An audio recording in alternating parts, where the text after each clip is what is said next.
இந்த காதல் பொல்லாதது, ஒரு காவல் இல்லாதது.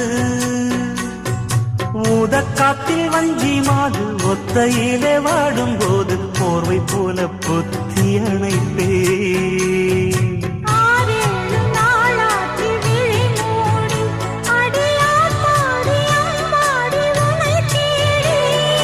நீதானே மானே என் இளஞ்சோடி, உனை நீங்காது என்றும் என் உயிர் நாடி.